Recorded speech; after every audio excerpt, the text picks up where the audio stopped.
అందరికీ స్వాగతం సుస్వాగతం. ప్రతి శనివారం వాసన శివులలో ఆరోగ్య సంధించుకుంటున్నాం. ఇది 1250వ కార్యక్రమం. 2000 సంవత్సరంలో అంటే 23 సంవత్సరాల క్రితం నుంచి ఈ కార్యక్రమం ప్రతి వారం కొనసాగుతుంది. ఆరోగ్య విజ్ఞానం అందరికీ అందించాలనే ధ్యేయంతో ఈ కార్యక్రమం. ఇప్పుడు నేను వైద్యులు వచ్చి వారి రకాల చెందిన విషయాల మీద తెలియజేయడం జరుగుతుంది అన్నమాట. ఆరోగ్య విజ్ఞానం అలాగే ప్రజల చైతన్యం తీసుకురావడం, అలాగే సామాజిక విప్లవానికి సామాజిక వికాసానికి తోడ్పడడం అనేది ఈ ఆరోగ్య సంస్థ యొక్క ధ్యేయం. మరి త్వరలో మనం నియోజక ఎంటర్ కాబోతున్నాం 2024లోకి. మరి అంటే అప్పటికి 24 సంవత్సరాలు పూర్తి చేస్తాం అన్నమాట. ఇంకొక సంవత్సరంలో రజతోత్సవం చేసుకుంటాం మనం. ఈ దీంట్లో రజతోత్సవం అన్నమాట ఇది. అలాగే అంతేకాకుండా ఉన్న వాళ్ళకి ఈ జ్ఞానాన్ని అందించడమే కాకుండా మనం ఫేస్బుక్లో లైవ్ పెడుతున్నాం. ఫేస్బుక్లో దేశ విదేశాల వాళ్ళు కూడా ఈ కార్యక్రమం చూస్తున్నారు. చాలా సంతోష విషయం. ఇప్పుడు మనం ఈ రోజున బ్లడ్ ట్రాన్స్ఫ్యూషన్ అనే విషయం మీద రక్తం మార్పిడి అనే విషయం పైన ఈ రోజున మనం ఈ విషయం మీద తెలుసుకుంటున్నాము. దీనికి డాక్టర్ ఎన్ తులసిరావు గారు, ఈయన హిమటాలజిస్ట్ అండ్ ట్రాన్స్ఫ్యూషన్ మెడిసిన్లో స్పెషలిస్ట్, హిమటాలజిస్ట్. ఇప్పుడు మనకి ఇమ్యూనిటీ గురించి చదువుతాం, రోగ నిరోధక శక్తి. దాని గురించి ఎలా రోగ నిరోధక మనకి ఏంటి, మనం ముఖ్యంగా చెప్పేది చెబుతాము తెల్ల కణాలు. అందరినీ తెలిసినట్టు రోగ కణాలు, రోగ శక్తి అనేది తెల్ల కణాల ద్వారా వస్తాయి. ఇంకా చాలా ఉన్నాయి మన దాంట్లో, ఇమ్యూనోగ్లోబులిన్స్ ఉన్నాయి, ఇవన్నీ ఉన్నాయి రేడియేషన్. కానీ వీటన్నిటికీ ఇవి సంబంధించిన సైన్స్ సంబంధించిన స్పెషలిస్ట్. అలాగే బ్లడ్ ట్రాన్స్ఫ్యూషన్, రక్తం మార్పిడి అంటాం. రక్తంలో మనకి గ్రూప్లు తెలుసు, ఓ గ్రూపు, ఏబిసి, ఏబి అని ఉన్నాయి కదా. ఓ గ్రూప్ ఉంది, ఏ ఉంది, బి ఉంది, ఏబి ఉంది. ఈ రకంగా 4 మళ్ళీ నెగిటివ్ గ్రూప్స్ ఇవన్నీ ఉన్నాయి. వీటి సంబంధించిన ఎంతో విషయాలు మనకు అవసరం. ఈ రోజున డాక్టర్ ఎన్ తులసిరావు గారు మనకి ఈ రకంగా రక్తం మార్పిడి, ఎప్పుడు రక్తం మార్పిడి అవసరం ఏమిటి విషయాన్ని కూడా ఆయన వివరంగా తెలియజేస్తారు. మీరందరూ ఇప్పుడు ఉన్న వాళ్ళందరూ బాగా తెలుసు. చాలా ఇంపార్టెంట్ టాపిక్. ఇంత అందగా వెరీ ఇంపార్టెంట్ టాపిక్. ఈరోజు ఇది మీ ఫ్రెండ్స్ కూడా షేర్ చేయండి. నా over to doctor N Tulasirao గారు. Sir, thank you, sir. Sir, I am Dr. Tulsi Ram, immunohematologist and transfusion medicine specialist. American cancer కేర్లో వర్క్ చేస్తున్నాను. ఈ అవకాశం నాకు ఇచ్చినందుకు సార్కి మేడంకి చాలా థ్యాంక్స్ చెప్తున్నాను. ఇట్లాంటి ఎడ్యుకేషన్ ప్రోగ్రామ్ ప్రతి సాటర్డే కండక్ట్ చేస్తున్నారు. ఇలాంటి ఒక ఎడ్యుకేషన్ ప్రోగ్రాంలో నేను పార్టిసిపేట్ చేయడం నాకు ఎంతో ఆనందంగా ఉంది. Today's my topic is presentation blood transfusion గురించి ఈరోజు మనం మాట్లాడుతున్నాం.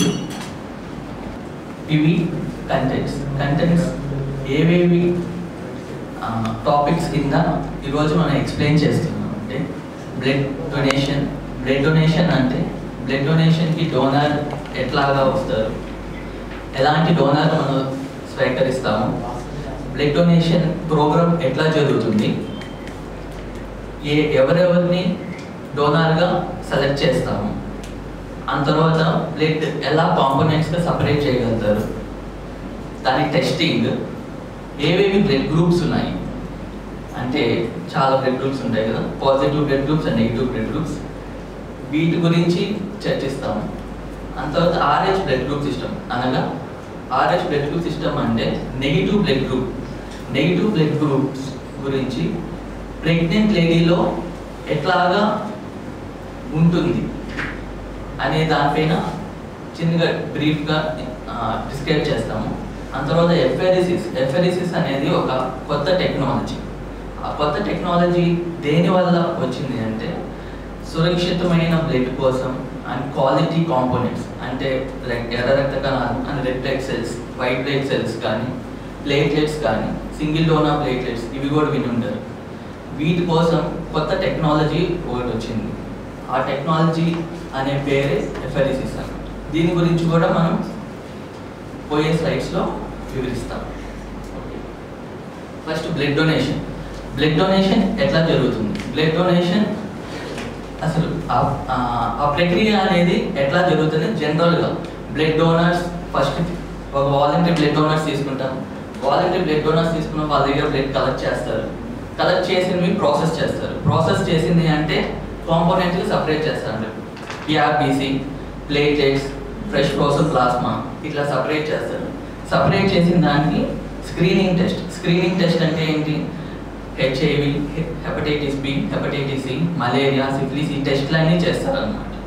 చేసిన తర్వాత పేషెంట్కి అవసరమైన బ్లడ్ కోసం క్రాస్ మ్యాచింగ్ అనే పద్ధతి ఉపయోగిస్తారు. ఆ క్రాస్ మ్యాచింగ్ అంటే కంపాటబుల్ అవుతుందా లేదా, అంటే మ్యాచ్ అవుతుందా లేదా అనేది టెస్టింగ్ చేస్తారు. అది మ్యాచ్ అయిన బ్లడ్ని ట్రాన్స్ఫ్యూషన్కి అల్టిమేట్గా లాస్ట్కి పేషెంట్కి ఇస్తారు అన్నమాట. ఈ పద్ధతి ఈ సెక్షన్స్ వైజ్ జరుగుతుంది. బ్లడ్ డోనర్స్ అందరూ కలెక్ట్ చేస్తారు, ప్రాసెసింగ్ చేస్తారు. ప్రాసెసింగ్ చేసిన దానికి వైరల్ టెస్టింగ్ చేస్తారు. చేసిన దానికి మ్యాచ్ అవుతుందా లేదా అని చూస్తారు. దాని తర్వాత అల్టిమేట్గా ట్రాన్స్ఫ్యూషన్ అనేది జరుగుతుంది. ఇది బేసిక్ చైన్. ఈ సీక్వెన్స్లోనే ఈ సెక్షన్స్లోనే బ్లడ్ అనేది డొనేట్ చేయడం జరుగుతుంది. ఇప్పుడు బ్లడ్ డొనేషన్ చేసేటప్పుడు దాన్ని స్టెప్స్ ఉంటాయి. స్టెప్స్ అనేది ఏ పద్ధతిలో steps registration, medical checkup, counselling, blood donation, at last after donation తర్వాత రిఫ్రెష్మెంట్ ఇచ్చి రెస్ట్ ఇస్తారు అన్నమాట. ఇది ఒక్కొక్క స్టెప్ చూద్దాం. ఫస్ట్ డోనర్ వస్తారు. డోనర్ వచ్చిన తర్వాత వాళ్ళ డెమోగ్రఫిక్ డీటెయిల్స్ అంటే వాళ్ళ డీటెయిల్స్, వాళ్ళ ఏజ్ ఎంత, వాళ్ళు ఏం పని చేస్తారు, అది రిజిస్ట్రేషన్ చేస్తారు అన్నమాట. రిజిస్ట్రేషన్ చేసిన తర్వాత medical checkup, counselling. Medical checkup, counselling అంటే ఫస్ట్ వాళ్ళు డొనేషన్కి సరిపోతారా లేదా అని చెక్ చేస్తారు అన్నమాట. అక్కడ హీమోగ్లోబిన్ పర్సంటేజ్ చూస్తారు. హీమోగ్లోబిన్ పర్సంటేజ్, బ్లడ్ గ్రూప్ ఏంటి, వాళ్ళ బీపీ, పల్స్ ఇవంతా నార్మల్గా ఉన్నాయా లేవా. అంత తర్వాత కౌన్సిలింగ్లో ఏమైనా ఇన్ఫెక్షన్స్ ఉన్నాయా, ఏమైనా వ్యాధులు ఉన్నాయా, వీళ్ళకి ఏమైనా ట్యాబ్లెట్స్ వాడుతున్నారా, ఏమైనా వ్యాక్సినేషన్స్ ఉన్నాయా, ఇట్లాంటివి ఏమైనా ఉంటే వాళ్ళని తీసుకోకుండా వాళ్ళని రెఫర్ చేసేస్తారు అన్నమాట. దానికోసం కౌన్సిలింగ్, మెడికల్ ఎగ్జామినేషన్ అనేది ఇంపార్టెంట్గా చేస్తారు. అది ఎవరు ఫిట్ అవుతారు, ఈ కౌన్సిలింగ్ ఎగ్జామినేషన్ తర్వాత ఎవరు ఫిట్ అవుతారో వాళ్ళని మాత్రమే బ్లడ్ డొనేషన్కి తీసుకుంటారు. బ్లడ్ డొనేషన్ అయిపోయిన తర్వాత బ్లడ్ డొనేషన్ ఒక 5 to 8 minutes జరుగుతుంది. డొనేషన్ మాత్రమే, ఆ బ్లీడింగ్ మాత్రమే. అది అయిపోయిన తర్వాత 15 to 20 minutes అనేది రిఫ్రెష్మెంట్స్ ఇచ్చి రెస్ట్ ఇస్తారు. ఈ స్టెప్స్లో బ్లడ్ డొనేషన్ అనేది జరుగుతుంది. ఇక్కడ మీరు చూస్తే డోనర్ కన్సర్న్ ఫామ్ ఒకటి ఉంది. ఆ డోనర్ కన్సర్న్ ఫామ్లో డెఫరల్ క్రైటీరియా అని ఒకటి ఉంటుంది అనమాట. డెఫరల్ క్రైటీరియా అంటే వాళ్ళకి ఏమేమి డౌట్స్ ఉన్నాయి, ఏమేమి క్వశ్చన్స్ ఉన్నాయి, ఏమైనా ఇన్ఫెక్షన్స్ కానీ వాళ్ళు ఏమైనా ట్యాబ్లెట్స్ వాడుతున్నారా, ఇవన్నీ ఆ కన్సర్న్ ఫామ్లో ఉంటుంది. ఈ కన్సర్న్ ఫామ్లో అనేది ఆ కౌన్సిలర్, ఆ డాక్టర్ ఖచ్చితంగా అన్నీ అడిగి వాళ్ళన్నిటికీ దానికి నెగిటివ్ ఉంటేనే డొనేషన్కి వాళ్ళని ఎంకరేజ్ చేస్తారు అన్నమాట. ఇది మెయిన్. అంతవాత డోనర్ డిక్లరేషన్ అండ్ కన్సర్న్ అనేది ఫైనల్గా వాళ్ళు కన్సర్న్ తీసుకున్న తర్వాతే డొనేట్ చేసుకుంటారు. వాళ్ళు ఇన్వాలంటరీగా డొనేట్ చేసుకోరు అనమాట. ఇది కన్సర్న్ ఫామ్. ఇప్పుడు ఆ డోనర్ సెలక్షన్కి వీళ్ళు పర్ఫెక్ట్గా ఉన్నారా లేదా అని చెప్పేసి గవర్నమెంట్ ఆఫ్ ఇండియా, మన నాకో ఇవి కొన్ని గైడ్లైన్స్ ఇచ్చిందనమాట. ఈ గైడ్లైన్స్ ప్రకారం జనరల్ క్రైటీరియా ఒకటి ఉంటుంది, టెంపరరీ డెఫరల్ క్రైటీరియా ఒకటి ఉంటుంది, పర్మనెంట్ డెఫరల్ క్రైటీరియా ఒకటి ఉంటుంది అన్నమాట. ఈ జనరల్ క్రైటీరియాలో అందరు తెలుసుకోవాల్సింది, ఇది మ్యాండటరీగా అందరు తెలుసుకోవాలి. ఎందుకంటే ఎవరు డొనేషన్కి ఎలిజిబుల్ అవుతారో లేదా అనేది అది కామన్ ఇన్ఫర్మేషన్. ఈ కామన్ ఇన్ఫర్మేషన్ ప్రతి ఒక్కరూ మన కామన్ పాపులేషన్ అనేది ఖచ్చితంగా తెలుసుకోవాలి. అదేంటి అంటే ఏజ్ అనేది 18 to 60 years అనే వాళ్ళు డొనేట్ చేయొచ్చు. అది ఇంతకుముందు 18 to 60 yearsలో డొనేట్ చేసిన వాళ్ళు రిపీటెడ్ డోనర్స్ అయితే 65 years దాకా డొనేట్ చేయొచ్చు. వీళ్ళ వెయిట్ ఖచ్చితంగా 45 kgs ఉండాలి. 45 kgs 350 ml బ్లీడ్ చేయడానికి. మనం 2 types బ్లీడ్ చేస్తాము. 350 ml ఒకటి, 450 ml ఒకటి. 350 ml బ్లీడ్ చేయాలంటే మినిమం 45 kgs ఉండాలి. 450 ml బ్లీడ్ చేయాలంటే మినిమం 55 kgs ఉండాలి. దీంతో పాటు టెంపరేచర్, పల్స్ ఇవంతా నార్మల్గా ఉండాలి. టెంపరేచర్ అంటే ఎలాంటి టెంపరేచర్ రైజ్ ఉండకూడదు. పల్స్ అంటే 60 to 100 pulse rate, heart rate ఇది 60 to 100 ఈ మధ్యలో ఉంటేనే తీసుకుంటాం అనమాట. బ్లడ్ ప్రెషర్ కూడా నార్మల్గా సిస్టోల్, డయాస్టోల్ అని అంటారు. దానికి 100 to 140 ఉండాలి. డయాస్టోల్ అనేది 60 to 90 ఉండాలి. ఈ బ్లడ్ ప్రెషర్లో ఉంటేనే మన డొనేషన్కి ఎలిజిబుల్ అవుతారు. హీమోగ్లోబిన్ ఖచ్చితంగా greater than or equal to 12.5 grams per deciliter. 12.5 grams కన్నా 12.5 grams కన్నా ఎక్కువ ఉంటేనే డొనేషన్కి ఎలిజిబుల్ అవుతారు. దెన్ ఎలాంటి ఊపిరితిత్తులు, రెస్పిరేటరీ ఇన్ఫెక్షన్స్ ఎలాంటివి ఉండకూడదు. వాళ్ళకి ఆయాసం కానీ ఎలాంటివి ఉండకూడదు. వాళ్ళ స్కిన్ ఇన్ఫెక్షన్స్ మెయిన్గా ఎక్కడ డొనేట్ చేస్తామో అక్కడ స్కిన్ ఇన్ఫెక్షన్స్ అనేది ఉండకూడదు అన్నమాట. మళ్ళీ వాళ్ళకి తెలిసిన ఎలాంటి రీసెంట్గా వాళ్ళకి ఫీవర్ వచ్చి ఉండొచ్చు. ఇప్పుడు రీసెంట్ కోవిడ్ తర్వాత ఫీవర్, కోల్డ్ ఇదంతా కూడా కామన్ అయిపోతా ఉంది. దీనివల్ల ఎలాంటివి ఉన్నా అది వాళ్ళు వాలంటరీగానే తెలిపి మాకు ఇవన్నీ ఉన్నాయి అని ఇన్ఫర్మేషన్ ఇవ్వాలి.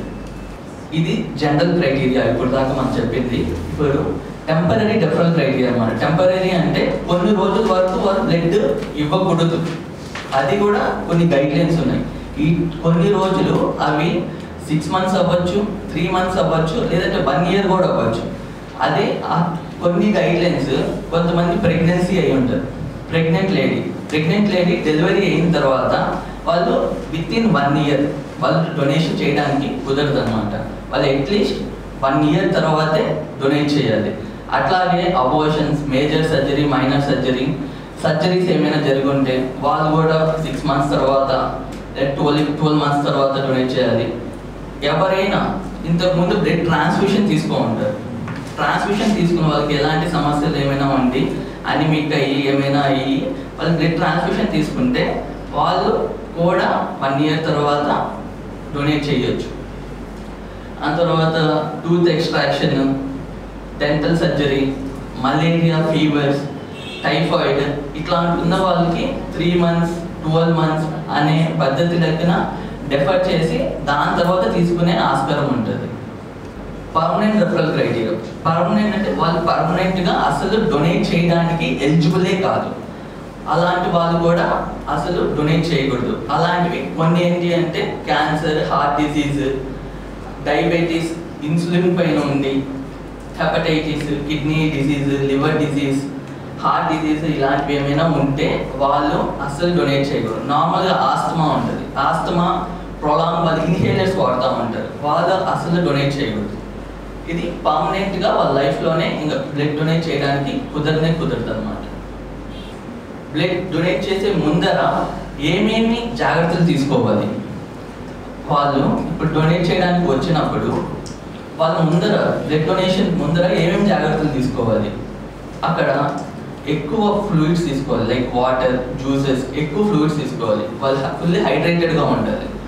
తినేసి ఉండాలి. నీట్గా బ్రేక్ఫాస్ట్ కానీ లంచ్ కానీ ఖచ్చితంగా వాళ్ళు ఫుల్ ఫుడ్ అంతా ఉండాలి.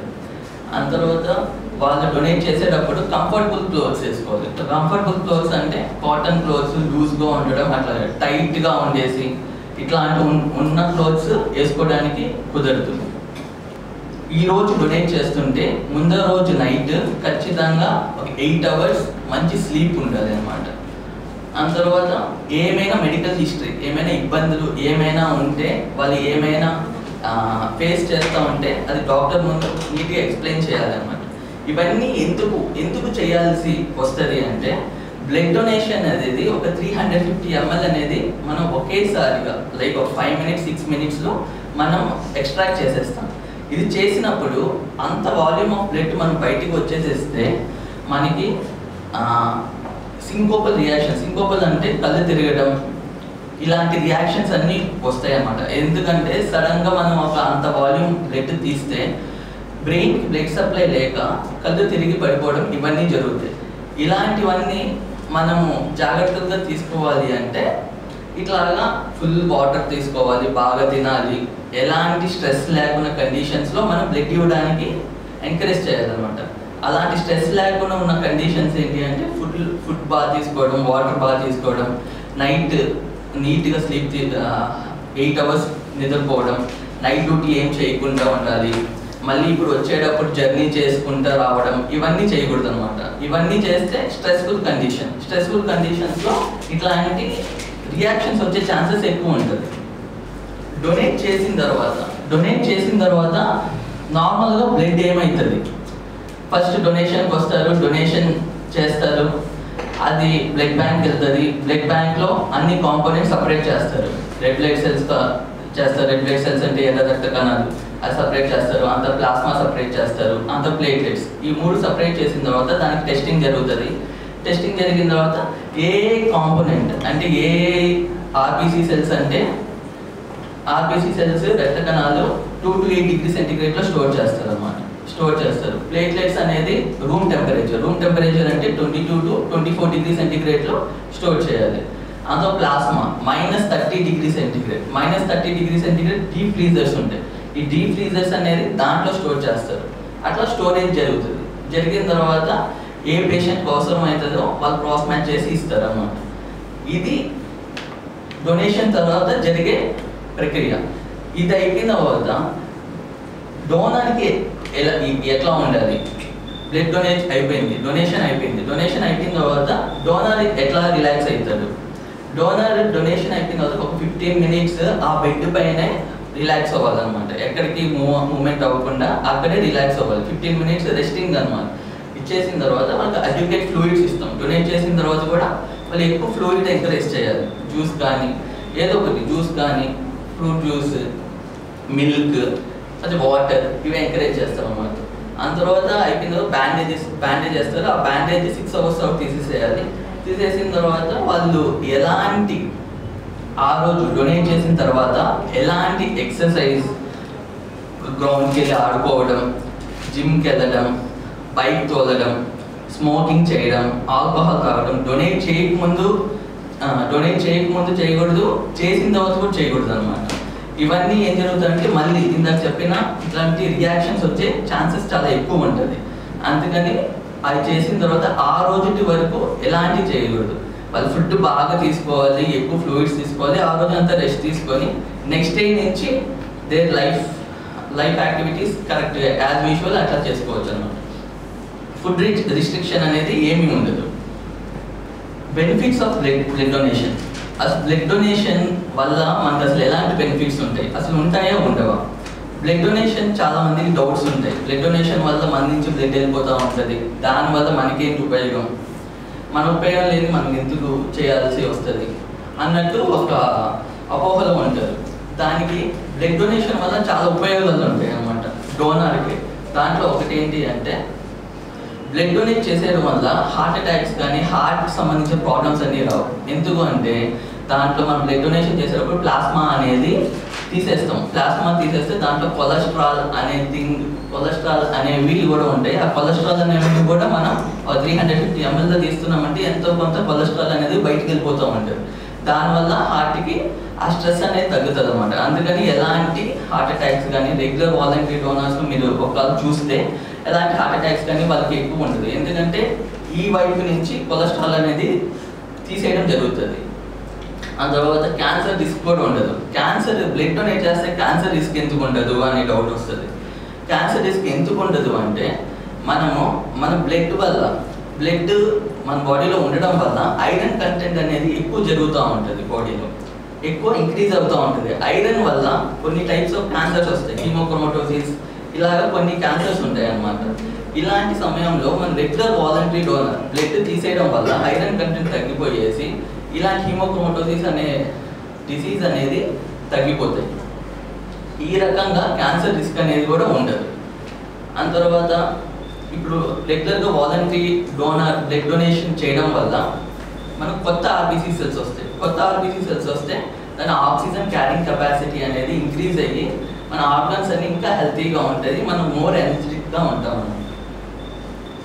కొంత అమౌంట్ ఆఫ్ బ్లడ్ మనం ఇవ్వడం వల్ల ఎంతో కొంత 10% అంటే 350 ml అంటే ఒక మనకి అప్రాక్సిమేట్గా ఒక 5000 ml మన బాడీలో 4000 నుంచి 5000 ml బ్లడ్ వాల్యూమ్ ఉంది అనుకుందాం.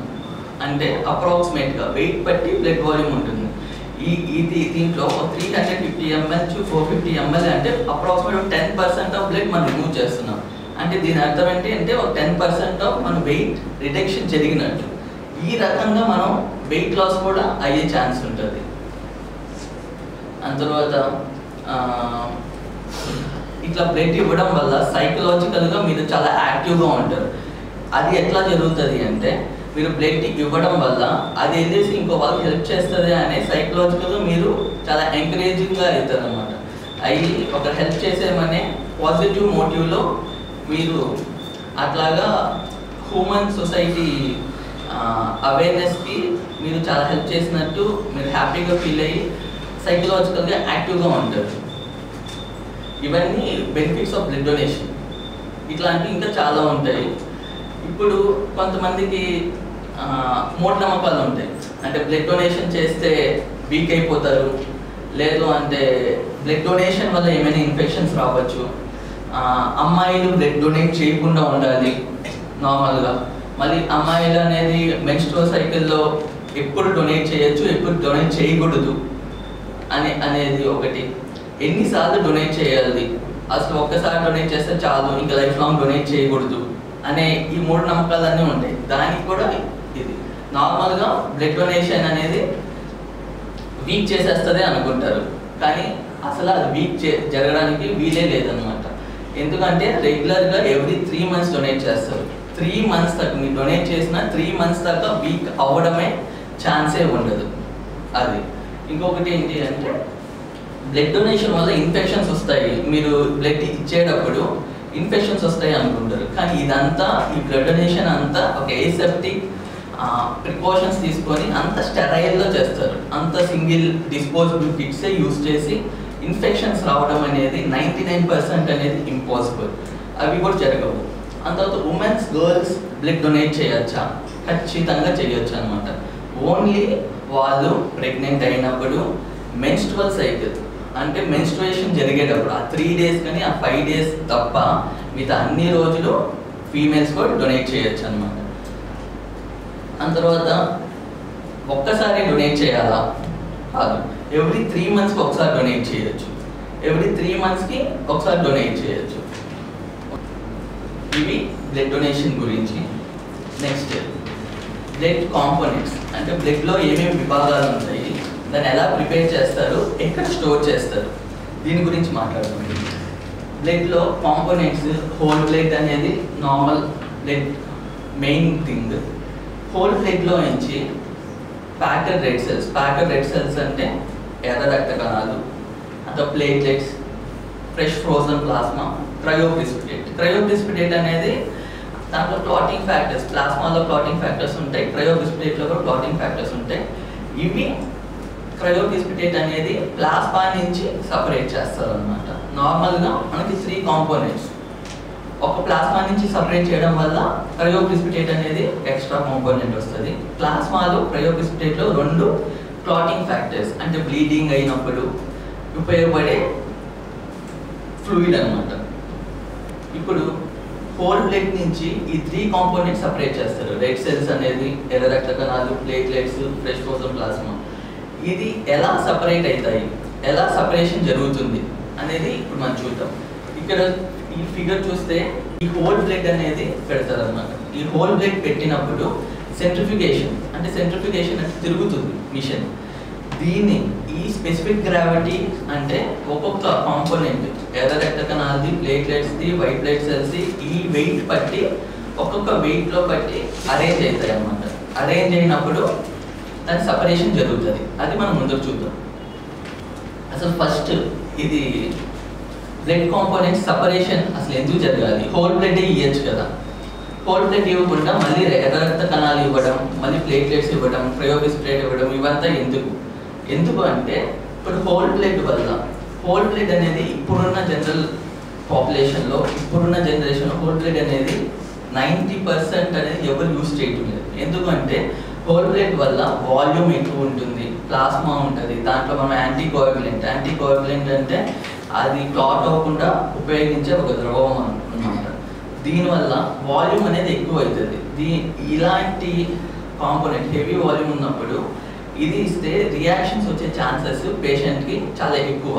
ఇలాంటి రియాక్షన్స్ ఇవన్నీ ఎరాడికేట్ చేయడానికి, రెడ్యూస్ చేయడానికి కాంపోనెంట్ సపరేషన్ వచ్చిందనమాట. కాంపోనెంట్ సపరేషన్ పిఆర్బిసి సపరేట్ చేస్తారు. అంటే దేనికి అవసరమైంది, ఏ ఇండికేషన్స్ దానికి ఉంటాయి అనమాట. దేనికి అవసరమైంది, అనిమియా అయితే ఎర్ర రక్త కణాలు ఇస్తారు, బ్లీడింగ్ ఏమైనా జరుగుతుంటే ప్లేట్లెట్స్ ఇస్తారు, ఏమైనా క్లాటింగ్ ఫ్యాక్టర్స్ ఇబ్బంది ఉంటే ప్లాస్మా ఇస్తారు. ఇట్లాగా బైఫర్కేట్ చేస్తారు. దానికి ఇంతకు ముందు గ్లాస్ బాటిల్స్ యూజ్ చేసేవాళ్ళు, కానీ ఇప్పుడు పీవీసీ ప్లాస్టిక్తో ప్రిపేర్ చేసిన బ్లడ్ బ్యాగ్స్ వచ్చాయి అన్నమాట. ఆ బ్లడ్ బ్యాగ్స్ నుంచి సపరేట్ చేస్తాము. కొన్ని ఇండికేషన్స్ ఎందుకు కాంపోనెంట్ సపరేషన్ చేయాల్సి వచ్చింది. క్యాన్సర్లో ప్లేట్లెట్స్ కావాల్సి వస్తుంది. క్యాన్సర్లో కీమోథెరపీ ఇచ్చేటప్పుడు ప్లేట్లెట్స్ అనేది తగ్గిపోతూ ఉంటుంది అనమాట. అందుకు సపరేట్గా ప్లేట్లెట్స్ కావాలి. ఆ తర్వాత బ్లీడింగ్లో కూడా ప్లాస్మా కావాల్సి వస్తుంది, ప్లేట్లెట్స్ కావాల్సి వస్తుంది. హీమోఫీలియా మీకు చాలా అయిన ఉంటుంది, బ్లడ్ డిజార్డర్. దాంట్లో క్రయోబిస్ప్లేట్ ప్లాస్మా అనేది చాలా ఉపయోగం అనమాట. ఇది క్వార్టర్ఫుల్ బ్లడ్ బ్యాగ్స్ అంటే 4 బ్యాగ్స్ ఉంటాయి. ఒక హోల్ బ్లడ్ దాంట్లో బ్లీడ్ చేస్తాము. హోల్ బ్లడ్ బ్లీడ్ చేసిన తర్వాత ఆటోమేటిక్గా ఆ సెంట్రిఫ్యూజ్లో పెట్టి కాంపోనెంట్ సపరేట్ చేస్తాం. ఈచ్ బ్యాగ్లో ఒక్కొక్క కాంపోనెంట్, పిఆర్బిసి ఒకటి, ప్లాస్మా ఒకటి, క్రయోబిస్ప్లేట్ ఒకటి, అట్లాగా ఇలాంటి క్వార్టర్ఫుల్ బ్యాగ్స్లో బ్లీడ్ చేస్తాం. ఇట్లాగే ఇంకా ఉంటుంది, డబల్ బ్యాగ్స్ ఉంటే 2 బ్యాగ్స్ ఉంటాయి, ట్రిపుల్ బ్యాగ్స్ ఉంటాయి, 3 బ్యాగ్స్ ఉంటాయి. దాంట్లో పిఆర్బిసి అంటే ఎర్ర రక్త కణాలు, ప్లేట్లెట్స్ మాత్రమే సపరేట్ చేస్తాం. ఇట్లా క్వార్టర్ఫుల్ బ్యాగ్స్లో క్రయోబిస్ప్లేట్ కూడా సపరేట్ చేస్తాం అనమాట. ఏ దానికి సపరేట్ చేయడానికి అవసరమైనప్పుడు అలాంటి రకాలైన బ్లడ్ బ్యాగ్స్ యూజ్ చేస్తాం. ఇది ప్రోటోకాల్ ఎట్లా సపరేట్ చేస్తామని. డొనేట్ చేసిన బ్యాగ్ వెయిట్ చూస్తారు. వెయిట్ చూసింది కౌంటర్ బ్యాలెన్సింగ్ అనమాట. 2 బ్యాగ్స్ తీసుకుని 2 బ్యాగ్స్ కరెక్ట్ వెయిట్గా ఉన్నాయా లేదా అని చెక్ చేస్తారు. చెక్ చేసిన తర్వాత సెంట్రిఫ్యూజ్లో అరేంజ్ చేస్తారు బ్యాలెన్సింగ్లో. ఒకేసారి 8 బ్యాగ్స్ మనం సపరేషన్ చేయొచ్చు. అట్లా సెంట్రిఫ్యూజ్లో పెట్టి సపరేట్ చేసిన తర్వాత ఇక్కడ ఎక్స్ప్రెసర్ ఉంటుంది. ఎక్స్ప్రెసర్లో ఈచ్ కాంపోనెంట్ ప్లేట్లెట్ సపరేట్ చేస్తారు, ప్లాస్మా సపరేట్ చేస్తారు, పిఆర్బిసి సపరేట్ చేసేస్తారు అనమాట. నెక్స్ట్ ఈ లేయర్లో సెంట్రిఫ్యూజ్ తర్వాత ఇందాక వెయిట్ పట్టి లేయర్స్తో ఫామ్ అవుతుంది అని చెప్పాను. అది కింద లేయర్ పిఆర్బిసి ఎర్ర రక్త కణాలు, మధ్యలో బఫీ కోట్ అనగా వైట్ బ్లడ్ సెల్స్ ఇన్ని ఉంటుంది. తెల్ల రక్త కణాలు అక్కడ ఉంటుంది. దాని తర్వాత ప్లేట్లెట్స్ తర్వాత ప్లాస్మా. ఈ లేయర్లో అరేంజ్ అయి ఉంటాయి. ఆ సెంట్రిఫికేషన్ తర్వాత ఇక్కడ మీకు బ్యాగ్ కూడా చూడొచ్చు. ఆ బ్యాగ్ చూస్తే మీకు అర్థమవుతుంది. ఎర్ర రక్త కణాలు కింద ఉంటుంది, అంత తెల్ల రక్త కణాలు అనేది మధ్యలో ఉంటుంది, దాని తర్వాత ప్లాస్మా అనేది ఉంటుంది. ఆ బ్యాగ్ తీసుకువచ్చి ఎక్స్ప్రెసర్లో పెడతారు అనమాట. పెట్టి అప్పుడు ఎక్స్ప్రెస్ చేస్తారు. ఫస్ట్ ఈ కింద బ్యాగ్ శాటిలైట్ బ్యాగ్ అంటారు. ఆ సపరేషన్ బ్యాగ్లో ప్లాస్మా వచ్చేస్తుంది. ప్లాస్మా వచ్చేసేసిన తర్వాత ప్లేట్లెట్ సపరేట్ చేస్తారు. సపరేట్ చేసిన తర్వాత పిఆర్బిసి అనేది సపరేట్గా ఉంటుంది. ఈ పద్ధతిలో మనం ప్లేట్లెట్స్, పిఆర్బిసి, ప్లాస్మా అనేది ఎక్స్ట్రాక్ట్ చేస్తారు. ఇది హోల్ బ్లడ్. లెఫ్ట్ సైడ్ అనేది హోల్ బ్లడ్, పిఆర్బిసి ఉండేది మధ్యలో, అంతో ప్లేట్లెట్స్, ఇటు సైడ్ లాస్ట్లో ఉండేది fresh frozen plasma. Okay, fresh frozen plasma అది ఫ్రీజ్ చేసిన తర్వాత అది ఐస్ లాగా కన్వర్ట్ అయ్యింది. దీని ఇండికేషన్స్ హోల్ బ్లడ్ ఎక్కడ యూజ్ చేస్తాం? హోల్ బ్లడ్ ఇప్పుడున్న జనరేషన్లో ఇప్పుడు అందరు డాక్టర్స్ అందరికి అవేర్నెస్ వచ్చి ఇప్పుడు హోల్ బ్లడ్ ఒక ఎక్కువ వాల్యూమ్ ఆఫ్ బ్లడ్ రీప్లేస్ చేయాల్సిన అవసరమైనప్పుడే మనం హోల్ బ్లడ్ యూజ్ చేస్తున్నాం. అంటే ఎవరికైనా యాక్సిడెంట్స్ అయిపోయి బ్లడ్ ఎక్కువగా పోవడం వల్ల ఇప్పుడు ఎక్కువ వాల్యూమ్ రీప్లేస్ చేయాలి, అప్పుడు హోల్ బ్లడ్ యూజ్ చేస్తున్నారు.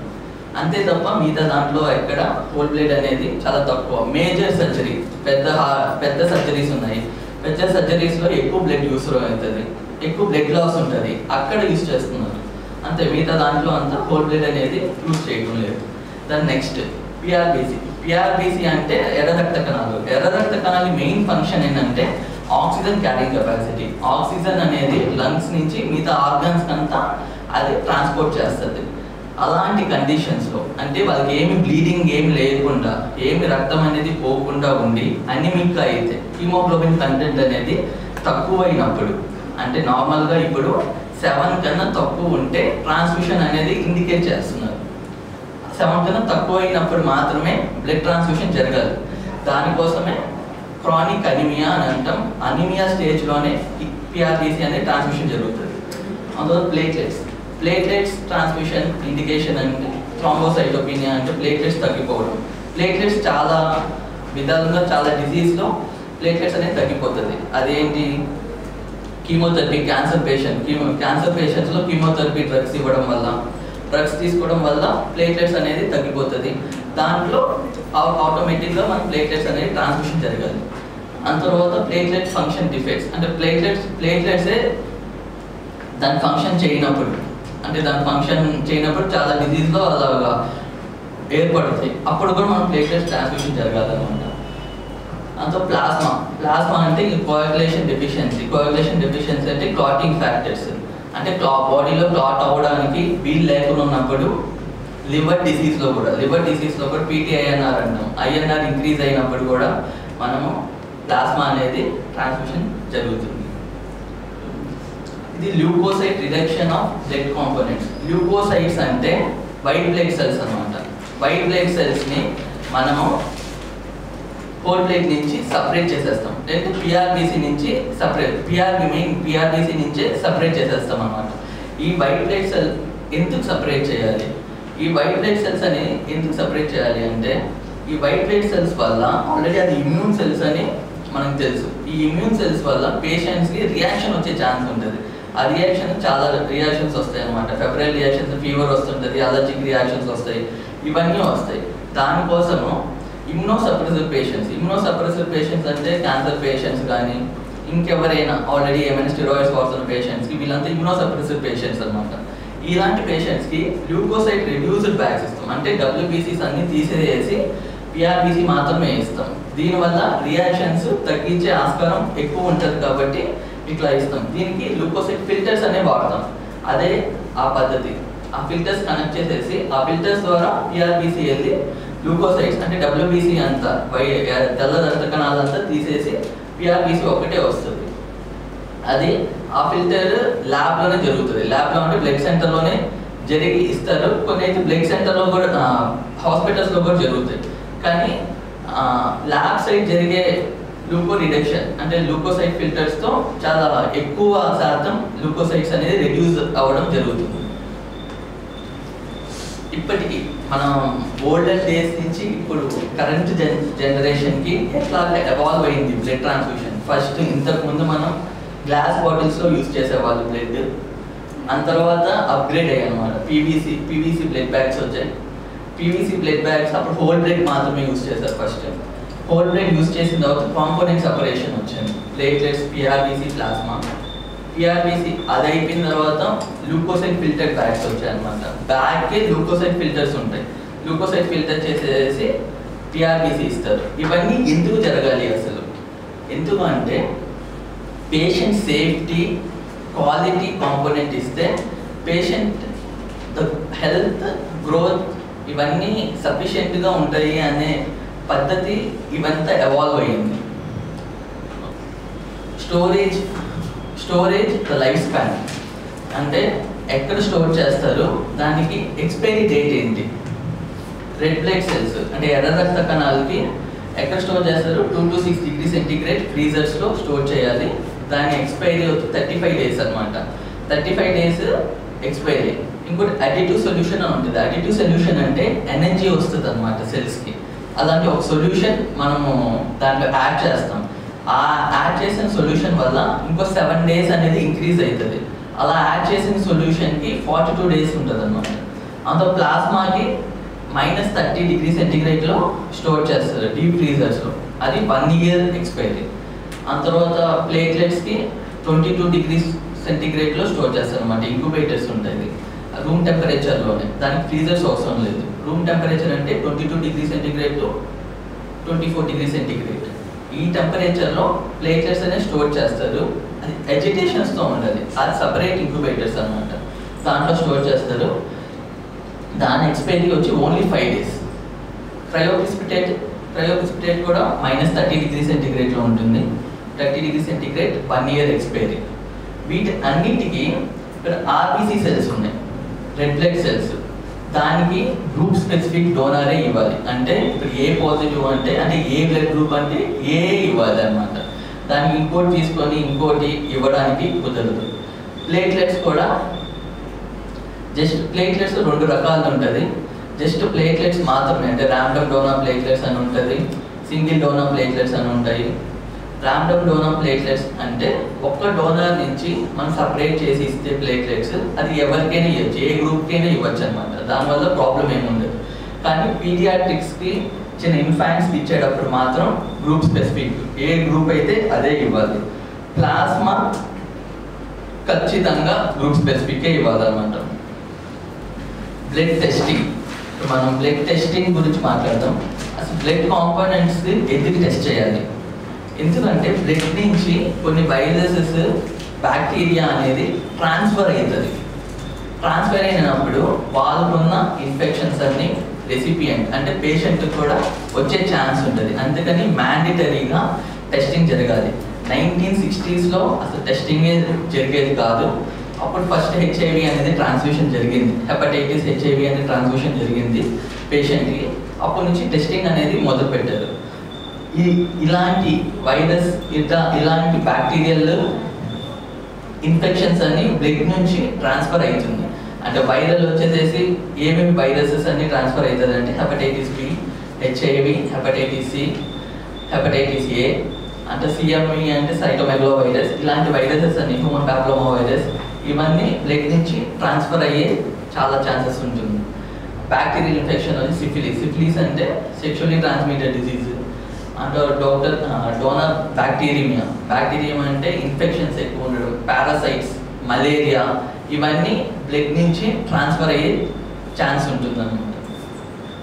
దీన్ని మన గవర్నమెంట్ మన ఏరియా, జియోగ్రాఫికల్ లొకేషన్స్, మన పాపులేషన్ బట్టి కొన్ని మ్యాండేటరీగా బ్లడ్ నుంచి ట్రాన్స్ఫ్యూషన్ జరిగేవి టెస్టింగ్ చేయాలి అని చెప్పేసి మన గవర్నమెంట్ ఆఫ్ ఇండియా, మన నాకో గైడ్ లైన్స్ అన్నీ ఇస్తుంది. మ్యాండేటరీ 5 ఇన్ఫెక్షన్స్ ఏంటి అంటే హెచ్ఐవి ఒకటి, హెపటైటిస్ బి ఒకటి, హెపటైటిస్ సి, మలేరియా, సిఫిలిస్. ఎక్కడైనా ఏ బ్లడ్ సెంటర్ అయినా మ్యాండేటరీగా ఈ 5 వైరల్ ఇన్ఫెక్షన్స్ ఖచ్చితంగా టెస్టింగ్ జరుగుతుంది. ఈ టెస్టింగ్ జరగడానికి ఏవేవి టెస్టులు చేస్తారనేది ఇంపార్టెంట్ ఇక్కడ. ఎందుకు అంటే కొన్ని టెస్టులు అనేవి సెన్సిటివిటీ బట్టి ఉంటుంది. మనం ఎంత మంచి టెస్టింగ్ చేస్తున్నాం, ఎంత మంచి టెస్టింగ్ చేస్తుంటే మనం ఐడెంటిఫై చేయగలుగుతున్నాం అనే ఇంపార్టెంట్ అనమాట. దాంట్లో ఏమేమి టెస్టింగ్స్ ఉన్నాయంటే ర్యాపిడ్ టెస్ట్ అని ఉంటుంది, ఎలైసా టెస్ట్ అని ఉంటుంది, ఈక్లయా అని ఉంటుంది, and not testing. Not testing అంటే న్యూక్లిక్ యాసిడ్ టెస్టింగ్ అనమాట. అంటే జెనెటిక్ టెస్టింగ్ డైరెక్ట్గా చేస్తారు. ఇది హైయెస్ట్ సెన్సిటివిటీ టెస్ట్. దీనికన్నా హైయెస్ట్ సెన్సిటివిటీ ఇంకేం లేదనమాట. నాట్ టెస్టింగ్ అనేది హైయెస్ట్ సెన్సిటివిటీ టెస్ట్. అది చాలా కాస్ట్లీతో ముడిపడి ఉంటుంది. అందుకని బ్లడ్ సెంటర్స్లో నాట్ అనేది చాలా తక్కువగా ఉంటుంది. దానికి గవర్నమెంట్ మ్యాండేటరీగా చెప్పింది ఏంటంటే ఎలైసా టెస్టింగ్ అయినా చేయాలి అని. అందుకని ప్రతి బ్లడ్ సెంటర్స్లో ఎలైసా టెస్టింగ్ చేస్తారు. దాంతోపాటు ఇంకెవరైనా అఫోర్డబుల్ అయితే బ్లడ్ సెంటర్స్ ఇంకొంచెం హయ్యర్ టెస్టింగ్ చేస్తారు అనమాట. ర్యాపిడ్ టెస్టింగ్ అనేది ఎక్కడ చేస్తారు అంటే ర్యాపిడ్ టెస్టింగ్ అనేది ర్యాపిడ్ కార్డ్స్ చూస్తుంటారు. ర్యాపిడ్ కార్డ్స్ అనేది ఒక డ్రాప్ వేసి ఒక 20 minutes వెయిట్ చేస్తే ఆటోమేటిక్గా దాంట్లో రిజల్ట్స్ వస్తాయి. అంత యాంటీబాడీ టెస్టింగ్ ఉంటుంది, యాంటీజెన్ టెస్టింగ్ ఉంటుంది. ఇది సెన్సిటివిటీ అనేది రిలేటివ్గా తక్కువ ఉంటుంది. ఇలాంటివి కూడా యూజ్ చేయడానికి వీలు ఉంది. ఎందుకు ఉంది అంటే ఒక్కొక్కసారి డిజాస్టర్స్ జరుగుతుంటాయి, పెద్ద పెద్ద యాక్సిడెంట్స్ జరుగుతుంటాయి. అక్కడ లైక్ ఇప్పుడు సునామీ కానీ ఇట్లా ఎర్త్క్వేక్స్ కానీ ఇట్లా వచ్చినప్పుడు ఎక్కువ క్యాజువాలిటీస్ ఉంటారు. అక్కడ డొనేషన్స్ ఎక్కువ జరుగుతూ ఉంటాయి. అప్పుడు జరిగేటప్పుడు లార్జ్ క్రౌడ్స్లో బ్లడ్ అనేది, ఇప్పుడు మన ఎలైసా టెస్టింగ్ అనేది టైం టేకింగ్ అనమాట. అలాంటి టెస్టింగ్ ఇక్కడ చేయాలి అంటే కుదరదు. అందుకని ర్యాపిడ్ టెస్టింగ్ అనేది పెడతారు. ర్యాపిడ్ టెస్టింగ్ చేసేసి వెంటనే ఇచ్చేయడానికి. ఇది ఇలాంటి కెలామిటీస్లో తప్ప, అంటే డిజాస్టర్స్లో ఇలాంటివి తప్ప ఇంకా నార్మల్గా యూజ్ చేయరు. అందుకని చెప్పేసి ఎలైసా ఆర్ ఈక్లయా అనేది ఫుల్లీ ఆటోమేషన్ అనమాట. Fully automation testing. అది కూడా ఈచ్ కాంపోనెంట్ 45 minutesలో మన టెస్టింగ్ జరిగిపోతుంది. అది హై సెన్సిటివిటీ అనమాట. కలర్ ప్రొడ్యూసింగ్ ఏజెంట్స్ లాగా దాన్ని యూజ్ చేసి దానికి వైరల్ ఇన్ఫెక్షన్స్ ఏమైనా ఉందా లేదా అని చూసుకొని ఆ పద్ధతిలో టెస్ట్ చేస్తారు. ఇది ఈక్లయా మిషన్ ఎలక్ట్రోకెమిలుమినెసెన్స్ ఇమ్యునోఅస్సే టెస్టింగ్ మిషన్ అనమాట. ఇది ఫుల్లీ ఆటోమేటెడ్ మిషన్. దీంట్లో హై సెన్సిటివిటీగా ఉంటుంది మిషన్, స్పెసిఫిసిటీ ఎక్కువ ఉంటుంది, ఈజీగా ఐడెంటిఫై చేసే ఆస్కారం ఉంటుంది అనమాట. ఈచ్ శాంపుల్ 40 to 45 minutesలో మనకి ఈజీగా టెస్టింగ్ జరిగిపోతుంది. ఇప్పుడు బ్లడ్ గ్రూప్స్ గురించి మాట్లాడుతాం. అసలు బ్లడ్ గ్రూప్స్ అనేది ఎలా ఏర్పడింది? బ్లడ్ గ్రూప్స్ అంటే అదొక ప్రోటీన్, యాంటీజెన్స్ ఉంటాయి. యాంటీజెన్స్ అనేది ఒక ప్రోటీన్ అనమాట. ఒక ప్రోటీన్ ఎర్ర రక్త కణాల పైన ఈ యాంటీజెన్స్ ఉంటాయి. ఈ యాంటీజెన్స్ బట్టి మనం బ్లడ్ గ్రూప్ అనేది ఏంటి అని డిసైడ్ చేస్తాం అనమాట. ఇంకోటి ఏంటి అంటే ఏ ఇండివిజువల్, ఏ మనిషికి ఆ మనిషి ఇండివిజువల్ బ్లడ్ గ్రూప్ ఉంటుంది. ఎవరికి సిమిలర్ అనేది ఉండదు.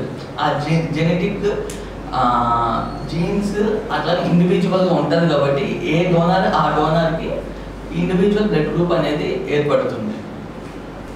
దాంట్లో మెయిన్గా 2 బ్లడ్ గ్రూప్స్. ఒకటి వచ్చి ఏబిఓ బ్లడ్ గ్రూప్ అంటే RH. ఏబిఓ అంటే మీకు ఆల్రెడీ తెలుసు, A blood group, B blood group, O blood group, AB blood group. ఇది కాకుండా RH అంటే అది పాజిటివా నెగిటివా అని తెలిపేది RH బ్లడ్ గ్రూప్ సిస్టమ్ చెప్తుంది అనమాట. ఇవి కాకుండా మైనర్ బ్లడ్ గ్రూప్స్ అనేది చాలా ఉన్నాయి అన్నమాట. ఇవన్నీ కలిసి మనకు తెలిసింది ఏబిఓ ఈ 4 బ్లడ్ గ్రూప్స్. కాకపోతే 38 బ్లడ్ గ్రూప్ సిస్టమ్స్ ఉన్నాయి. అవన్నీ రికగ్నైజ్ చేస్తున్నారు. అవన్నీ టెస్టింగ్ అనేది అంత ఈజీ కాదు. అందుకని మేజర్ బ్లడ్ గ్రూప్స్ అనేది ఏబిఓ RH ఉంటుంది. మైనర్ బ్లడ్ గ్రూప్ అనేది ఇంకా ఒక 38 బ్లడ్ గ్రూప్ సిస్టమ్స్ ఉంటాయి. అది కెల్, కిట్, డఫీ అని చెప్పి 38 blood group systems minor blood groups ఉంటాయి అన్నమాట. దీంట్లో మేజర్గా ABO blood group system. ABO blood group system అసలు ఎప్పుడు కనిపెట్టారంటే 1901. అది కార్ల్ లాన్స్టీనర్ అనేసి ఒక సైంటిస్ట్ కనిపెట్టారు. ఓకే, దీనికి ఏంటి అంటే ఏబిఓ బ్లడ్ గ్రూప్ సిస్టమ్స్లో 2 యాంటీజెన్స్ ఉంటాయి. ఏ యాంటీజెన్ ఉంటుంది, బి యాంటీజెన్ ఉంటుంది. యాంటీబాడీస్ ఉంటాయి. ఏ యాంటీబాడీ ఉంటుంది, బి యాంటీబాడీ ఉంటుంది. దీంట్లో మనం ఎట్లా ఐడెంటిఫై చేస్తాము అంటే ఇలాగా. ఇప్పుడు ఆర్బీసీ సెల్స్, ఎర్ర రక్త కణాల పైన ఏ యాంటీజెన్స్ ఉండి వాళ్ళ ప్లాస్మాలో బి యాంటీబాడీస్ ఉంటే దాని బ్లడ్ గ్రూప్ ఏ అంటాం. ఆ తర్వాత ఏ యాంటీజెన్స్ బి ఆర్బీసీ సెల్స్ పైన ఉంటే యాంటీబాడీస్ వచ్చి ఏ ఉంటే దాన్ని బి బ్లడ్ గ్రూప్ అంటాం. ఆ తర్వాత antigens AB antigens RBC cells పైన ఉండి యాంటీబాడీస్ లేకపోతే ఏబి బ్లడ్ గ్రూప్ అంటాం. యాంటీజెన్సే లేకుండా ఓన్లీ యాంటీబాడీస్ ఉంటే ఓ బ్లడ్ గ్రూప్ అంటాం అనమాట. ఇట్లాగే డెసిగ్నేట్ చేస్తాం. దీన్ని ఐడెంటిఫై చేయడానికి యాంటీసీరస్ కావాలి. యాంటీసీరస్ అంటే యాంటీసీరస్ రియేజెంట్ అనమాట. ఈ యాంటీసీరస్ కావాల్సి వస్తుంది. దాంతో మనం డోనర్ సెల్స్, ఆర్బీసీ సెల్స్ అంటే ఎర్ర రక్త కణాలు చూసి బ్లడ్ గ్రూప్ అనేది ఐడెంటిఫై చేస్తాం. ఇప్పుడు అందరికీ ఏ బ్లడ్ గ్రూప్ మాత్రమే తెలుసు. యాక్చువల్గా దాంట్లో ఏలో కూడా సబ్ గ్రూప్స్ ఉంటాయి. సబ్ గ్రూప్స్ అంటే A1 ఉంటుంది, A2 ఉంటుంది. మన ఒక జనరల్ పాపులేషన్లో తీసుకుంటే 80% ఆఫ్ పీపుల్ ఒకవేళ ఏ బ్లడ్ గ్రూప్ అయితే వాళ్ళు మళ్ళీ టెస్టింగ్ చేసుకోవచ్చు. దాంట్లో A1 అనేది 80% ఆఫ్ పాపులేషన్లో A1 బ్లడ్ గ్రూప్ ఉంటుంది. 20% of population A2 blood group ఉంటుంది అనమాట. అంటే A1 బ్లడ్ గ్రూప్ ఒకటి, A2 బ్లడ్ గ్రూప్ ఒకటి. A2 అనేది 20% ఆఫ్ పాపులేషన్లో ఉంటుంది. దీనికి ఐడెంటిఫై చేయాలంటే కూడా యాంటీసీరాస్ కావాల్సి వస్తుంది. ఓకే, అందులో సేమ్ అట్లాగే B బ్లడ్ గ్రూప్, Bలో కూడా సబ్ గ్రూప్స్ ఉంటాయి. ఆ సబ్ గ్రూప్స్ ఏంటంటే B3, BX, BM, BL ఇలాన్నీ సబ్ గ్రూప్స్ అన్నమాట. ఇంకోటి కామన్గా మీరు బాంబే బ్లడ్ గ్రూప్ వినుంటారు. బాంబే బ్లడ్ గ్రూప్ అనేది రేరెస్ట్ బ్లడ్ గ్రూప్ అనమాట. అరౌండ్ ఒక 7,000 to 8,000 పీపుల్లో ఒకరికి ఐడెంటిఫై అవుతుంది బాంబే బ్లడ్ గ్రూప్ అంటే. బాంబే బ్లడ్ గ్రూప్ అనేది ఎట్లా ఐడెంటిఫై చేస్తారంటే, బెండే అని చెప్పి ఒక సైంటిస్ట్ బాంబేలో ఐడెంటిఫై చేస్తారు 1952, 1951 ఆ రేంజ్లో. అది ఏంటి అంటే బాంబే బ్లడ్ గ్రూప్ ఖచ్చితంగా ఆ డోనర్ O బ్లడ్ గ్రూప్ అయి ఉండాలి. Okay, first O blood group అయి ఉండాలి. ఆ O బ్లడ్ గ్రూప్ అయి దాంట్లో యాంటీ-H యాంటీసీరా అని ఉంటుంది, యాంటీ-H యాంటీబాడీ ఉంటుంది. యాంటీ-H యాంటీబాడీని మనం ఐడెంటిఫై చేయాలి. యాంటీ-H యాంటీబాడీ పాజిటివ్ ఉంటే వాళ్ళు బాంబే కాదు అని. యాంటీ-H యాంటీబాడీ అది కూడా ఒక ప్రోటీనే అనమాట. దానికి కూడా యాంటీసీరా యూజ్ చేస్తాము. అది నెగిటివ్ వస్తే దాన్ని బాంబే అని డిసిగ్నేట్ చేస్తారు. సింపుల్గా O బ్లడ్ గ్రూప్ ఉన్న వాళ్ళు, O బ్లడ్ గ్రూప్ ఉన్న వాళ్ళు H ఆబ్సెంట్ అయితే బాంబే బ్లడ్ గ్రూప్ అవుతుంది. H పాజిటివ్ అయితే వాళ్ళు O బ్లడ్ గ్రూపే ఉంటారు. సింపుల్గా అంతే. ఇప్పుడు ఏ బ్లడ్ గ్రూప్కి ఎవరెవరు ఇవ్వచ్చు? ఇప్పుడు పేషెంట్ సపోజ్ ఏ పాజిటివ్ అయితే ఏ పాజిటివ్ పేషెంట్కి ఎవరెవరు డొనేట్ చేయొచ్చు? మనం ఏ పాజిటివ్ కింద చెప్పాము, ఏ పాజిటివ్కి ఏ పాజిటివ్ వేయాలి, బి పాజిటివ్కి బి పాజిటివ్ వేయాలి. దీంట్లో సపోజ్ మనకి ఇప్పుడు ఎమర్జెన్సీలో ఈ బ్లడ్ గ్రూప్ లేదు అని ఉన్నప్పుడు మనం ఏ బ్లడ్ గ్రూప్ ఇవ్వచ్చు అనేది అది ఒక గైడ్ లైన్స్ ఉంటుంది. ఆ గైడ్ లైన్స్ కొంచెం ఫస్ట్ ఏ పాజిటివ్కి ఫస్ట్ చాయిస్ ఏంటంటే ఏ పాజిటివ్, లేదు అంటే ఏ పాజిటివ్ లేకపోతే ఏ నెగిటివ్ ఇవ్వచ్చు. ఓకే, ఏ నెగిటివ్ కూడా లేనప్పుడు O నెగిటివ్ ఇవ్వచ్చు అనమాట. ఇప్పుడు మీకు ఇంకొకటి కూడా తెలిసే ఉంటుంది, యూనివర్సల్ డోనార్ అని చెప్పి O నెగిటివ్ అంటాం. O బ్లడ్ గ్రూప్ని యూనివర్సల్ డోనార్ అంటాం. యూనివర్సల్ రెసిపియంట్ని AB బ్లడ్ గ్రూప్ అంటాం అనమాట. ఓకే, ఇప్పుడు O నెగిటివ్ అనేది ఎవరికైనా ఇవ్వచ్చు. ఇప్పుడు ఏ పాజిటివ్కి ఫస్ట్ చాయిస్లో A ఉంటుంది, అంత సెకండ్ చాయిస్లో O ఉంటుంది. సేమ్ B కూడా అంతే. ఇప్పుడు B blood group, O blood గ్రూప్కి O పాజిటివ్ కానీ O నెగిటివ్ మాత్రమే ఇవ్వాలి. AB పాజిటివ్కి AB బ్లడ్ గ్రూప్కి ఫస్ట్ చాయిస్ ABఏ ఇవ్వాలి. సెకండ్ ABలో B ఇవ్వచ్చు. సపోజ్ మనకి B కూడా లేదు అన్నప్పుడు A ఇవ్వచ్చు. అంత థర్డ్ చాయిస్లో O ఇవ్వచ్చు అన్నమాట.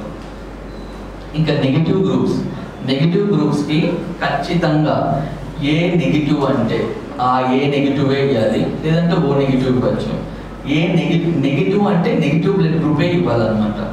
ఇది మ్యాండేటరీగా జరగాలి.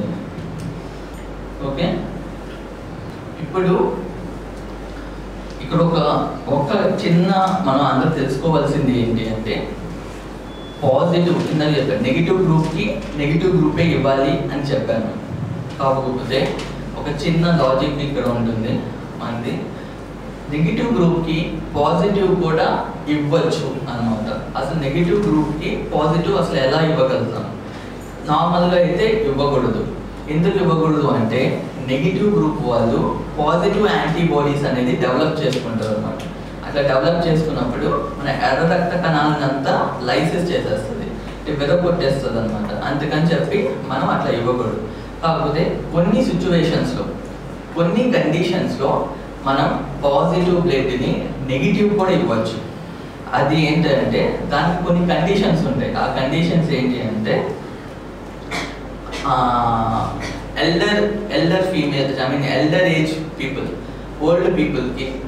ఆ తర్వాత మెనోపాస్ అంటే వాళ్ళకి ఫ్యామిలీ కంప్లీట్ అయిపోయేసి మెన్స్ట్రుయేషన్ ఆగిపోయిన తర్వాత, ఫీమేల్స్కి మెన్స్ట్రుయేషన్ కంప్లీట్గా ఆగిపోయిన తర్వాత, ఆ తర్వాత కొన్ని కండిషన్ ఎమర్జెన్సీ రేర్, ఇప్పుడు O నెగిటివ్ అనేది almost like rare blood group అనమాట. O నెగిటివ్ అనే ఆ కండిషన్ నెగిటివ్ గ్రూప్స్ దొరకనప్పుడు మనం లైఫ్ సేవింగ్ పర్పస్ పేషెంట్ని లైఫ్ సేవ్ చేయాలి అంటే మనం పాజిటివ్ కూడా ఇచ్చే ఛాన్స్ ఉంటుంది. కాకపోతే అది మనం ఎక్కడ దాకా ఇవ్వచ్చు అంటే దానికి ముందు మనం ఒక టెస్టింగ్ చేస్తాం, యాంటీబాడీ టెస్టింగ్ అవుట్ చేస్తాం. ఆ యాంటీబాడీ ఫామ్ అయిందా లేదా అని టెస్ట్ చేసి అది ఫామ్ అవ్వలేదు అంటే నెగిటివ్ యాంటీబాడీ ఉంటే అప్పుడు మనం పాజిటివ్ అనేది ఇవ్వచ్చు. ఓకే, సేమ్ ఈ RH బ్లడ్ గ్రూప్ సిస్టమ్ గురించి ఇప్పుడు మనం మాట్లాడతాం. RH బ్లడ్ గ్రూప్ సిస్టమ్ అంటే negative blood group system. That to be అది ప్రెగ్నెంట్ లేడీస్లో ఎట్లా ఉంటుంది అంటే ప్రెగ్నెంట్ లేడీస్ నెగిటివ్ గ్రూప్ ఉన్నప్పుడు ఫీటస్ పాజిటివ్ అవుతారు. అట్లా ఉన్నప్పుడు మనం దాన్ని మ్యాండటరీగా యాంటీబాడీ టెస్టింగ్ జరగాలి. అట్లా జరగకపోతే కమింగ్ ఫీటస్ అంటే దాంతో సెకండ్ డెలివరీ థర్డ్ డెలివరీకి బేబీస్ అనేది అబోర్షన్స్ అనేది ఫ్రీక్వెంట్గా జరిగిపోతూ ఉంటాయి. దీన్ని ఎరాడికేట్ చేయడానికి అంటే ఇట్లా అవ్వకుండా ఉండడానికి మనం ఏం చేయగలుగుతాము, ఏ టెస్టింగ్ చేసుకోవాలి అనేది ఇప్పుడు చూద్దాం.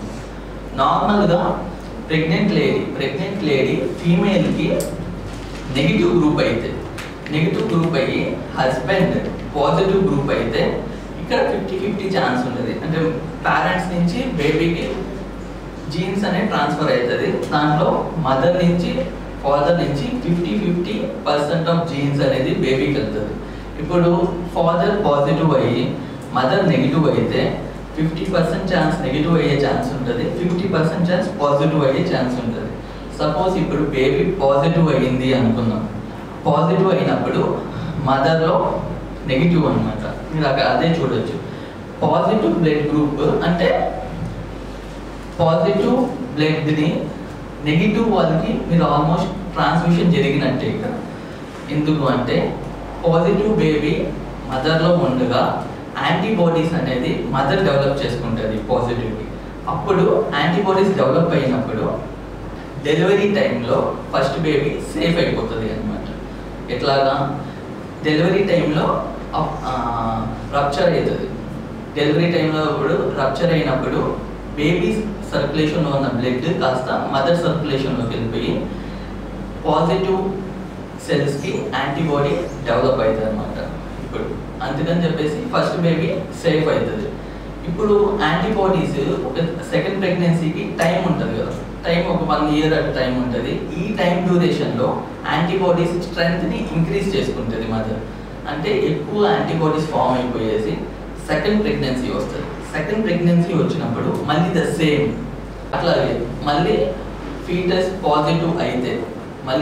పాజిటివ్ అయితే ఆల్రెడీ పాజిటివ్ యాంటీబాడీస్ మదర్లో ఉన్నాయి కాబట్టి వచ్చి ఇమీడియట్గా అటాక్ చేసి డిస్ట్రాయ్ చేసేస్తుంది అనమాట. ఇట్లాగా నెగిటివ్ మదర్లో అబార్షన్స్ అయ్యి సెకండ్ ప్రెగ్నెన్సీ నుంచి అబార్షన్స్ అయ్యే ఛాన్సెస్ ఎక్కువ ఉంటుంది. దీనికి మనం ఏం చేయాలి అంటే ఇంజెక్షన్స్ ఉంటాయి, యాంటీడీ ఇంజెక్షన్స్ ప్రొఫలాక్టిక్గా అంటే ముందరే ఎరాడికేట్ చేయడానికి మనం యాంటీడీ ఇంజెక్షన్స్ వేసుకుంటారు అనమాట. 28 weeks అన్నప్పుడే వేస్తారు మదర్కి, అది డెలివరీ అయిపోయిన వెంటనే వేస్తారు ఇంజెక్షన్స్కి. ఈ ఇంజెక్షన్స్ వేయించాలి. దీనికంటే ముందర ఏం చేయాలి అంటే సేమ్ అదే చెప్పాను. దీనికంటే ముందర ఏం చేయాలి అంటే 28 weeks వచ్చినప్పుడు ఫస్ట్ 12 weeks అంటే థర్డ్ మంత్లో మనం ఐసీటీ అంటే యాంటీబాడీ టెస్టింగ్ చేపిస్తాం. యాంటీబాడీ టెస్టింగ్ చేసినప్పుడు నెగిటివ్ వచ్చింది అంటే మళ్ళీ 28th week మళ్ళీ చేస్తారన్నమాట. అప్పుడు రిపీట్ చేయించి అప్పుడు పాజిటివ్ వచ్చిందా నెగిటివ్ వచ్చిందా చెక్ చేసుకుంటారు. చెక్ చేసిన తర్వాత అప్పుడు కూడా నెగిటివ్ ఉంటే 37 weeksకి డెలివరీ అయిపోతుంది. డెలివరీ అయిపోయినా within 72 hours ఇంజెక్షన్స్ వేసేస్తారు. ఇట్లా ఉంటుంది. సపోజ్ ఇప్పుడు పాజిటివ్ వచ్చింది అంటే దాని యాంటీబాడీ టైటర్స్ అంటారు. టైటర్స్ అంటే అది ఎంత స్ట్రెంగ్త్ ఉంది, యాంటీబాడీ స్ట్రెంగ్త్ ఎంత ఉంది. ఆ స్ట్రెంగ్త్ అనేది 1:16 అనేది సిగ్నిఫికెంట్ అనమాట. అంటే ప్రమాదకరం. 1:16 టైటర్ వస్తే ప్రమాదకరం అనమాట. దాన్ని దాటితే మనం దానికి మిగతా ప్రికాషన్స్ అన్నీ తీసుకోవాలి. ఓకే, దాని ప్రికాషన్స్ అన్ని గైనకాలజిస్ట్ దగ్గరికి వెళ్తే వాళ్ళు చెప్తారు. అది డిఫరెంట్ సబ్జెక్ట్. ఇక్కడ దాకా మనం ఖచ్చితంగా ఫస్ట్ 12 weeksకి యాంటీబాడీ టెస్టింగ్ అనేది ఖచ్చితంగా చేయాలి. అప్పుడు నెగిటివ్ వస్తే మళ్ళీ 24 weeks రిపీట్ చేయాలి. 24 weeks రిపీట్ చేసినప్పుడు అప్పుడు నెగిటివ్ వస్తే డెలివరీ తర్వాత ఇంజెక్షన్స్ వేసుకోవాలి అనమాట. ఇది నెగిటివ్ బ్లడ్ గ్రూప్.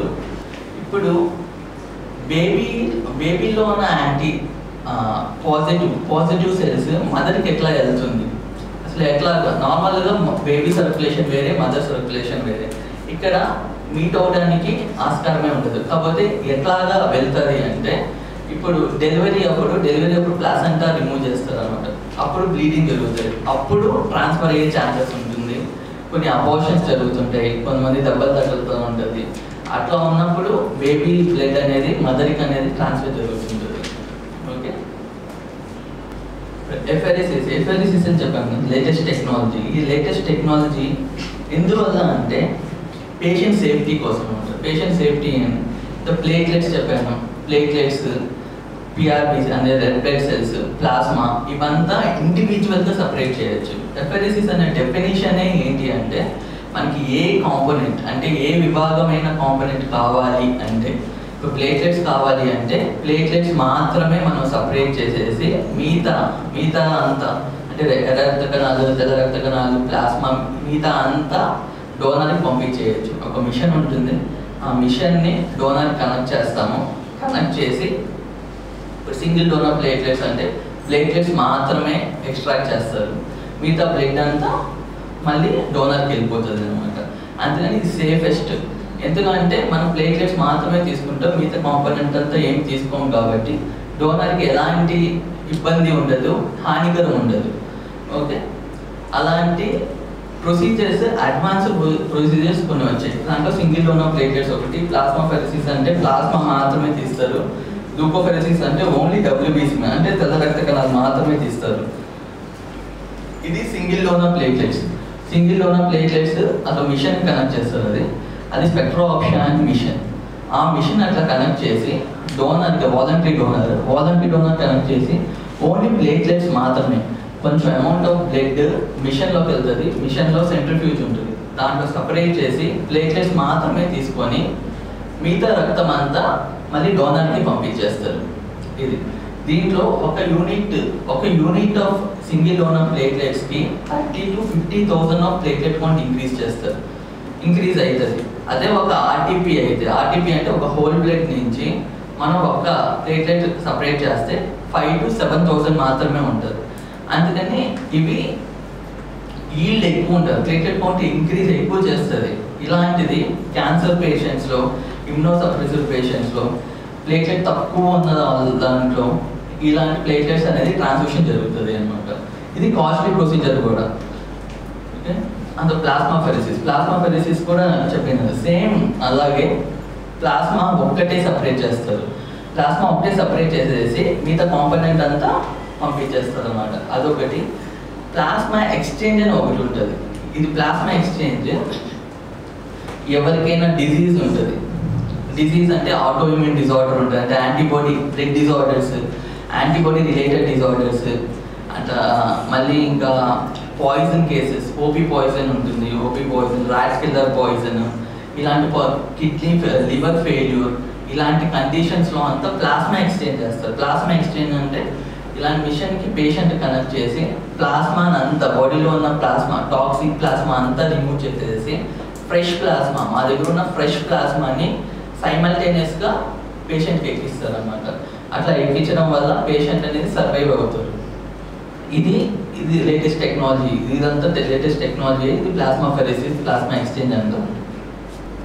ఇలాంటి డయాగ్నోసిస్లో అంటే చాలా డిసీజెస్ ఉంటాయి. గులియన్ బ్యారీ సిండ్రోమ్ అని, మయస్థీనియా గ్రీవిస్, ఆ తర్వాత ఆటో ఇమ్యూన్ డిజార్డర్స్, ఇలాంటి పాయిజన్ కేసెస్, లివర్ ఫెయిల్యూర్ కేసెస్లో, ఇలాంటి కేసెస్లో అంతా ప్లాస్మా ఎక్స్చేంజ్ చాలా ఉపయోగపడుతుంది.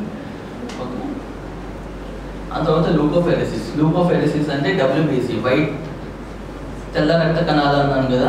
తెల్ల రక్త కణాలు ఒక క్యాన్సర్ పేషెంట్ అంటే సిఎంఎల్, ఏఎంఎల్ ఇలా ఉంటాయి కదా, క్రానిక్ మైలాయిడ్ ల్యూకేమియాస్, లింఫాయిడ్ ల్యూకేమియాస్. దీంట్లో ఏంటి అంటే డబ్ల్యూబీసీ కౌంట్ అనేది ఎక్కువైపోతూ ఉంటుంది. నార్మల్ డబ్ల్యూబీసీ కౌంట్ ఎంత ఉంటుంది? 4,000 to 11,000 ప్లేట్లెట్ డబ్ల్యూబీసీ కౌంట్ ఉంటుంది. ఇలాంటి క్యాన్సర్ పేషెంట్స్లో 7 lakhs 6 lakhs అట్లాగా ఎక్కువైపోవడం వల్ల కాంప్లికేషన్స్ అన్నీ ఎక్కువ వస్తాయి అన్నమాట. అప్పుడు మేము వాలంటరీగా లూకోఫెరెసిస్ అనేది ఎక్స్ట్రాక్ట్ చేసేస్తాం. అట్లా ఎక్స్ట్రాక్ట్ చేసిన లూకోఫెరెసిస్ అంటే డబ్ల్యూబీసీస్ అంతా ఇట్లా కనిపిస్తాయి అన్నమాట. ఓకే, ఇవే కాకుండా స్టెమ్ సెల్ ఎక్స్ట్రాక్షన్ అంటే కూడా బోన్ మ్యారో ట్రాన్స్ప్లాంటేషన్స్ చేస్తారు. బోన్ మ్యారో ట్రాన్స్ప్లాంటేషన్స్ చేసినప్పుడు స్టెమ్ సెల్ ఎక్స్ట్రాక్షన్ చేస్తారు. అది కూడా ఎఫారెసిస్లో one of the part. Okay, thank you. Doctor Sushila Rao garu చాలా స్పష్టంగా, క్లియర్గా, డీటెయిల్గా ఈ రక్తం గురించి, రక్తం మార్పు గురించి చాలా మంది డాక్టర్ ఎక్సలెంట్, చాలా డీటెయిల్గా, ముఖ్యంగా ఎఫ్ఎస్ఎస్ గురించి మాత్రం చాలా స్పష్టంగా చెప్పారు. ఎలాగే ఎఫ్ఎస్ఎస్ కేవలం ప్లేట్లెట్స్ కోసం డిగ్గు ఫ్లోర్లో ప్లేట్లెట్స్ తీసుకుంటారని, సింగిల్ డోనార్ ప్లేట్లెట్స్ అందరికీ ఎలా తెలుసు. కానీ దాని యొక్క ఎఫ్ఎస్ఎస్ గురించి కూడా చాలా చక్కగా చెప్పారు. వివరాలు చెప్పాను. యూనివర్సల్ డోనార్స్, యూనివర్సల్ రెసిపియెంట్స్ ఇవన్నీ కూడా నాకు యూనివర్సల్ డోనార్స్ ఓ గ్రూప్ అంటే ఓ గ్రూప్ ఇంకా యూనివర్సల్ డోనార్ కానీ ఓ నెగిటివ్ గ్రూప్ అయితేనే కరెక్ట్. ఓ నెగిటివ్ ఈ యూనివర్సల్ డోనార్, అలాగే ఏబీ నెగిటివ్ యూనివర్సల్ డోనార్ అవుతారు, రెసిపియెంట్ అవుతారు. అదే ఇవన్నీ కూడా చాలా క్లియర్గా ఎందుకు ఏమిటి అని ప్రతి ఒక్కటి చాలా స్పష్టంగా చెప్పారు. డాక్టర్ మార్ గారు వందనం చేస్తారు. డాక్టర్ తులసిరామ్ గారు నిజంగా చాలా బాగా చెప్పారు. డాక్టర్ గారు చాలా వివరాలు బ్లడ్ గురించి ఎవరెవరికి ఏవైనా అనుమానాలు ఉంటే అవన్నీ క్లియర్ అయిపోతాయి. క్లియర్గా అన్నీ చెప్పారు. అంచేత మనం డాక్టర్ గారికి థ్యాంక్స్ తెలియజేస్తున్నాం. డాక్టర్ గారు మీకు ఎంత వివరంగా చెప్పినందుకు. మళ్ళీ వచ్చే శనివారం కాకుండా మంగళవారం నాడు డాక్టర్ కే లక్ష్మీ సమీరా అనే ఆవిడ ఓరల్ హైజీన్ డెంటిస్ట్. ఆవిడ మన పళ్ళని, ముగుటిని ఎంత శుభ్రంగా ఉంచుకోవాలి, శుభ్రంగా ఉంచుకోకపోతే ఏ రకమైన డిసీజెస్ వస్తాయి ఏమిటి అన్న దాని గురించి మాట్లాడతారు. మళ్ళీ వచ్చే మంగళవారం మనం కలుద్దాం. Thank you very much. దీంతో ఈ సమావేశం వస్తుంది. Thank you.